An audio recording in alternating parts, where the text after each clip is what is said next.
यादविंदर सिंह जी चंडीगढ़ से। राधे राधे। गुरुजी आपके चरणों में कोटि कोटि प्रणाम। गुरुजी मैं सेवा दान पुण्य करता हूँ, इससे मेरे प्रियजन अच्छा कहते हैं, मगर यहाँ आके देखता हूँ तो सब वो फीका सा लगता है। महाराज जी मेरे मन की स्थिरता आती नहीं और आने वाली ये परिस्थितियां ये बढ़िया बढ़िया बढ़िया निर्णय अंतःकरण कर रहा है। यहाँ के आके सब फीका लगता है। मैं कर रहा हूं, बस यही खतरनाक खेल है। चाहे शुभ कर्म के लिए हो या अशुभ कर्म के लिए हो, भगवत कृपा है जो आप इस बात को पकड़ पाए। अशुभ कर्म तो निंदनीय है ही, पर मैं कर रहा हूं ये शुभ कर्म भी तुम्हें बांध देगा, ये भी बांधने वाला है। इसलिए त्वदीयम वस्तु गोविंदम तुभ्यमेव समर्पये। हे ठाकुर, आपने जो मुझे 4 रोटी दी, तो आपने ही मुझे बुद्धि दी। आपके द्वारा दी हुई 4 रोटी से 1 रोटी हम किसी और के पेट में डाल देते।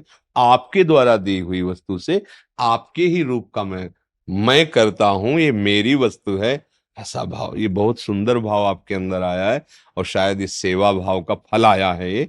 ऐसा भाव कर ले, जो कुछ अपने पास है, अगर कभी किसी की सेवा का अवसर मिलता है तो मैं कर रहा हूं ऐसा भाव नहीं, मेरे प्रभु की वस्तु और प्रभु ही अंदर बैठ के।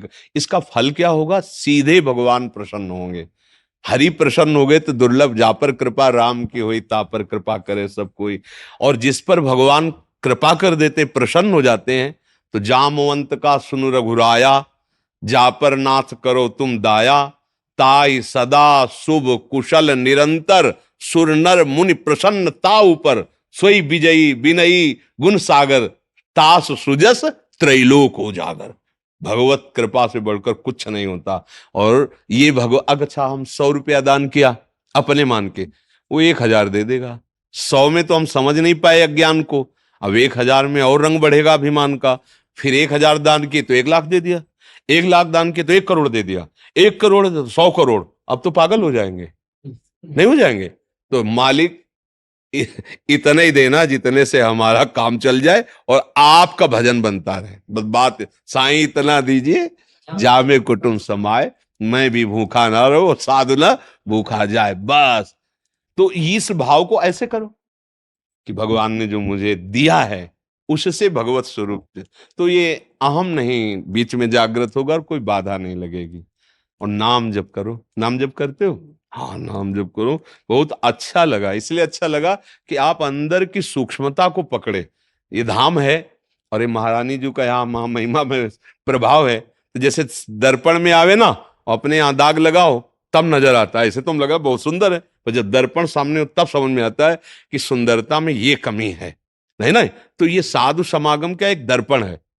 जब साधु सभा में बैठोगे तो आपको जो अपनी बुराइयां हैं वो चुभने लगेंगी, और ऐसा लगे यार कब मैं ऐसा छोड़ पाऊं, जैसा एक कह रहे हैं कब मैं चल पाऊं। ये साधु समागम का परिचय क्या है कि मैं जहाँ साधु समागम हो रहा है, जब ये बात आने लगे तो समझे कि साधु समागम हो रहा है।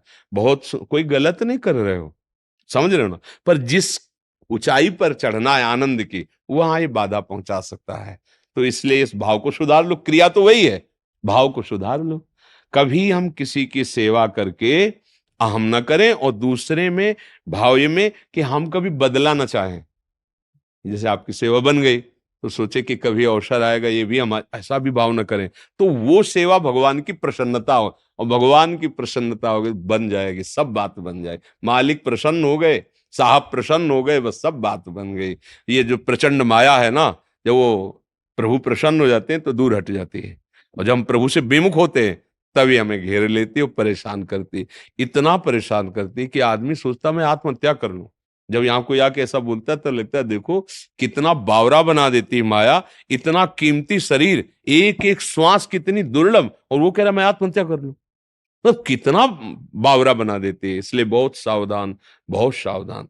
कभी हम ये बातें ऐसी सोचे ही ना। देखो गलती कितनी भी हो जाए उसके मिटाने के लिए उपाय भी है। निराश नहीं होना चाहिए, हर चीज का उपाय है। शरीर नष्ट कर देना उपाय नहीं होता। जैसे कल एक बोले थे, तो ये बात हमें दिन भर कभी कभी बीच में चिंतन में आती, कितना जीव गिर जाता है, माया कितना परास्त कर देती है। नए नए बच्चे आत्महत्या की बात सोच रहे हैं। क्यों? क्योंकि धर्म विरुद्ध आचरण तुम्हें चैन से जीने नहीं देगा। जो हम कहते हैं ना, वो यही बात है। आप ठीक से चलो, अच्छे आचरण को देखो, आप कितने राजी रहो। आनंद समुद्र भगवान की तुम अंश हो। वो आनंद समुद्र भगवान की रचा हुआ खेल है। भगवान की शरण में हो जाओ तो यही दुखदाई संसार दसों दिशाएं आनंदमय हो जाएंगी। ई परलोक सकल सुख पावत, मेरी सो भैया कृष्ण गुरु कह रहे ना, ई परलोक सकल सुख पावत। अच्छे आचरण करो, दूसरों को सुख पहुंचाने वाले आचरण करो। गुरुदेव, माता पिता, परिवार, बुजुर्ग, इनका समा भी देखो, हृदय शीतल हो जाएगा। फिर दूसरों को तुम आनंद देने वाले बन जाओगे। अब अपने सुख के लिए बुजुर्गों का अपमान, माँ नहीं मातु पिता नहीं देवा, साधुन ते करवावै सेवा, जिनके ये आचरण भवानी ते निश्चर सम जानो प्राण। फिर वो गड़बड़ हो जाएगा, फिर राक्षसी स्वभाव बढ़ जाएगा। ठीक है, बहुत सुंदर है। इस विचार को और शुद्ध कर लो, मंगलमय बात है।